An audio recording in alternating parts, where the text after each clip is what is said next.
नमस्कार दोस्तों, study point and career channel में आपका फिर से एक बार स्वागत है। दोस्तों आज की इस वीडियो में हम जानेंगे कि आखिर एसएससी एग्जाम की तैयारी कैसे करें। दोस्तों एसएससी यानी कि स्टाफ सिलेक्शन कमीशन के एग्जाम को देकर आप अलग अलग पदों को पाने का प्रयास कर सकते हैं। यह सभी पद गवर्नमेंट नौकरी के लिए कैटेगरी में आते हैं। अर्थात कहने का मतलब यह है कि यदि आप एसएससी के एग्जाम को अच्छे परसेंटेज के साथ निकालते हैं तब आप अच्छी सैलरी वाली ऊंची पोस्ट की नौकरी प्राप्त कर सकते हैं। स्टाफ सिलेक्शन कमीशन इंडिया में 10वीं, 12वीं, ग्रेजुएट और पोस्ट ग्रेजुएट स्टूडेंट्स के लिए भी पोस्ट निकालते रहता है, जिसकी तैयारी करके आप बड़ी आसानी से एसएससी का एग्जाम दिला सकते हैं। दोस्तों एसएससी का एग्जाम सुनने में जितना सरल है, इसकी तैयारी उतनी सरल बिल्कुल नहीं होती है। इसकी तैयारी लोग साल, 2 साल, 3 साल तक करते हैं। दोस्तों किसी भी एग्जाम की तैयारी करने का एक प्रॉपर पैटर्न होता है।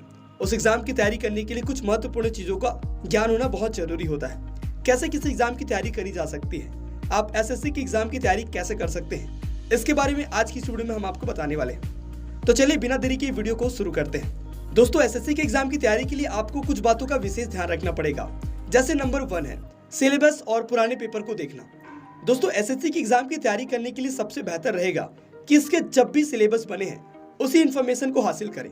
साथ ही साथ एसएससी के एग्जाम के जो पुराने पेपर हैं उन्हें भी एक इकट्ठा करें और इसके ऊपर आपको टाइम देकर रिसर्च करना पड़ेगा। इससे आपको यह पता चलेगा कि सिलेबस कितने चैप्टर में आते हैं, कितने टॉपिक्स होते हैं। साथ ही साथ आपको इस बात की भी जानकारी हो जाएगी कि कौन कौन से चैप्टर से कितने सवाल पूछे जाते हैं और सवाल किस तरह से हो सकते हैं। सबसे अधिक किस प्रकार के सवाल होते हैं, सबसे कम किस प्रकार के सवाल होते हैं और कौन कौन से चैप्टर से मुश्किल तथा कौन कौन से चैप्टर से आसान सवाल पूछे जाते हैं। इस प्रकार का एनालिसिस जब आप कर लेंगे तब आपको यह पता चलेगा कि कौन सा टॉपिक आपके लिए सबसे महत्वपूर्ण है, वह आपको कौन कौन सी चीजों को पढ़ना पड़ेगा। इसके बाद आता है नंबर 2, अपनी रूटीन को सेट करना।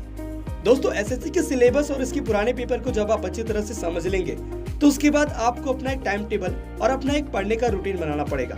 क्योंकि कुछ चैप्टर ऐसे होते हैं जिसे तैयार करने में आप 15 से 20 मिनट में तैयार कर सकते हैं, लेकिन कुछ चैप्टर ऐसे होते हैं जिसे तैयार करने में आपको ज्यादा समय देना पड़ेगा। दोस्तों जब भी आप अपने एग्जाम की स्टडी के लिए अपना टाइम टेबल बना लेते हैं तब आपको उसके लिए पाबंद होना जरूरी हो जाता है और उसी के अनुसार आप अपनी स्टडी कंटिन्यू करेंगे। अनुशासन में रहकर पढ़ना आपको काफी अच्छा रिजल्ट दे सकता है। इसीलिए आपको टाइम टेबल अच्छे से सेट करना होगा, वो अपने रूटीन को अच्छे से मॉनिटर करना होगा। दोस्तों अगला नंबर है नंबर 3, आसान चैप्टर पर पहले ध्यान देना। दोस्तों एसएससी की तैयारी करने के लिए जो आसान चैप्टर होते हैं आपको सबसे पहले उन पर विशेष तौर पर ध्यान देना होगा। क्योंकि जब आप आसान चैप्टर पर ध्यान देते हैं तब आपका आत्मविश्वास यानी कि कॉन्फिडेंस भी बूस्ट होता है, कॉन्फिडेंस बढ़ता है, जो कि एसएससी के एग्जाम की तैयारी के लिए बहुत जरूरी है। कई लोग ऐसे होते हैं जो एसएससी के एग्जाम के चैप्टर में जो कठिन होते हैं उन्हें पहले उठा लेते हैं। ऐसे में उन्हें ज्यादा कुछ समझ नहीं आता और वह जल्दी ही गिव अप कर देते हैं, यानी कि हार मान लेते हैं। आपको ऐसा बिल्कुल नहीं करना है। अगला है नंबर 4, नोट्स बनाकर पढ़ना। दोस्तों एग्जाम की तैयारी के लिए जब भी आप अपनी स्टडी चालू करते हैं तब आपको पॉइंट बनाकर, आपको एक नोट्स स्टडी बनाकर तैयारी करना शुरू होता है। ऐसा करने पर आपको रिवीजन करने में काफी सरलता रहेगी। जब आप सब्जेक्टिव क्वेश्चन के आंसर देंगे तो यही पॉइंट्स आपको काफी काम आएगा। इससे आप बड़े सवालों का जवाब भी दे सकेंगे। इसलिए प्रश्नों को जब आप पढ़ते हैं तो उन्हें एक नोट्स बनाकर पॉइंट टू पॉइंट लिखिए। दोस्तों एसएससी की तैयारी में आगे बढ़ने से पहले मैं आपको ये जानकारी देना चाहूंगा कि हमने इस चैनल में और ऐसी कई वीडियो बनाई हैं जिनमें आप कई सारे गवर्नमेंट एग्जाम की जानकारियां ले सकते हैं, जैसे कि BPT, SSC group, RRB group D, ऐसे ही कई सारे गवर्नमेंट एग्जाम्स जिसकी जानकारियां आपको इस चैनल पे मिल जाएंगी। तो आपसे निवेदन है कि कृपया इस वीडियो को देखने के बाद उन वीडियो को प्लेलिस्ट में जाकर जरूर देखें। चलिए आगे बढ़ते हैं। अगला पॉइंट है नंबर 5, जिसमें है कि बेकार की चीजों को अपने पास ना रखें। अब इसका क्या मतलब है? दोस्तों एसएससी एग्जाम की तैयारी करने के लिए आपका एक एक पल कीमती होता है। इसीलिए जब आप स्टडी करने बैठे तो आवश्यक चीजें ही अपने साथ में रखें, जैसे कि पानी की बोतल, सब्जेक्ट से संबंधित किताबें, डिक्शनरी इत्यादि। ऐसी चीजों को अपने से दूर रखें जो आपका ध्यान भटकाती हो, जैसे कि स्मार्टफोन, लैपटॉप, कंप्यूटर, टीवी इत्यादि। दोस्तों अगला है नंबर 6 और वो है स्टडी के दौरान थोड़ा सा ब्रेक लेना। लगातार पढ़ाई करने से भी हमारा दिमाग सही नहीं माना जाता, क्योंकि ऐसा करने से हमारा दिमाग पर अत्यधिक असर पड़ता है।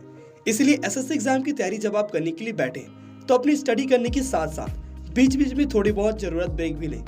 ऐसा करने से आपका दिमाग तरोताजा रहेगा और फिर आप पूरे जोश के साथ पढ़ाई कर सकते हैं। आपको काफी अच्छे फ्रेश तरीके से पढ़ने की जरूरत रहेगी। इसके अलावा आप चाहे तो ग्रुप स्टडी भी कर सकते हैं। इससे आप किसी क्वेश्चन का जवाब अगर आपको नहीं आता तो आप उसे ग्रुप में शामिल अन्य किसी छात्रों से पूछ सकते हैं, या फिर आप इसके लिए कंप्यूटर या मोबाइल की जरूरत ले सकते हैं।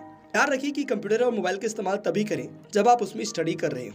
दोस्तों नंबर 7 है रोजाना न्यूज़पेपर और मैगजीन पढ़ना। दोस्तों एसएससी की एग्जाम हो या फिर किसी भी तरह का कंपटीशन एग्जाम, इसमें आपके जो क्वेश्चन पूछे जाते हैं, बहुत सारे क्वेश्चंस आपके रोजाना के न्यूज़पेपर और मैगजीन से संबंधित रहते हैं। इसमें जनरल अवेयरनेस के भी प्रश्न पूछे जाते हैं। इसमें कई तरह के करंट अफेयर्स होते हैं। करंट अफेयर्स का मतलब होता है कि देश दुनिया में हो रही हाल ही की जो भी घटनाएं घटित हो रही हैं, उनके बारे में जानकारी। इन सभी घटनाओं के बारे में जानने के लिए आप मैगजीन और न्यूज़पेपर का सहारा ले सकते हैं, क्योंकि यह काफी बेस्ट तरीका माना जाता है करंट अफेयर्स और जनरल अवेयरनेस पढ़ने का। अगला है नंबर 8 और वो है मॉक टेस्ट की प्रैक्टिस करना। दोस्तों मॉक टेस्ट देने से आपको इस बात की जानकारी होती है कि परीक्षा को आप कितने टाइम में खत्म कर सकते हैं, क्योंकि एसएससी के एग्जाम को देने के लिए विद्यार्थी को एक निश्चित समय दिया जाता है और उसी निश्चित समय में उन्हें सभी सवालों का जवाब देने का प्रयास करना पड़ता है। अगर आप लगातार मॉक टेस्ट देते रहेंगे तो आपकी आदत एग्जाम को तय समय में ही खत्म करने की बनी रहेगी। इसके साथ साथ आप मॉक टेस्ट देने से आपको ये भी आइडिया लगता है कि एसएससी के एग्जाम में किस तरह के क्वेश्चन पूछे जाते हैं, और यह जानकर आप अपनी तैयारी काफी बेहतर कर सकते हैं। आगे बढ़ते हुए जानते हैं नंबर 9, जो कि है कोचिंग इंस्टीट्यूट या फिर किसी भी तरह का ट्रेनिंग सेंटर। दोस्तों बेहतर तैयारी के लिए आप कोचिंग इंस्टीट्यूट भी ज्वाइन कर सकते हैं, पर ध्यान रखें कि ऐसा कोचिंग इंस्टीट्यूट ही ज्वाइन करें जो काफी लंबे समय से चला आ रहा है और जहाँ से अच्छे टीचर्स स्टडी कराते हो। किसी भी भीड़ चाल का हिस्सा ना बने। इंस्टीट्यूट में अगर ज्यादा विद्यार्थी आ रहे हैं तो वह बात अच्छी है। इन सब बातों का ध्यान रखिए, आप अपनी कोचिंग इंस्टीट्यूट को शुरू करें। दोस्तों कोचिंग इंस्टीट्यूट या फिर किसी भी तरह का ट्रेनिंग सेंटर आपको एक प्रॉपर मेंटोर की तरह गाइड करता है, जिसमें आप अपनी तैयारी को 2x 3x यानी कि 2 गुना 3 गुना कर सकते हैं। तो दोस्तों आज की इस वीडियो में हमने जाना कि एसएससी एग्जाम की तैयारी के लिए किन बातों का विशेष ध्यान रखना पड़ता है, व एसएससी की तैयारी आप कैसे कर सकते हैं। उम्मीद करता हूँ कि इस वीडियो में बताए गए सारे पॉइंट्स आपको अच्छे लगे होंगे व आपको आसानी से समझ में आया होगा। यदि आपको इस वीडियो से थोड़ी बहुत भी वैल्यू मिलती है तो कृपया इस वीडियो को लाइक करें और इस चैनल को सब्सक्राइब करें। इस वीडियो को देखने के लिए आपका धन्यवाद।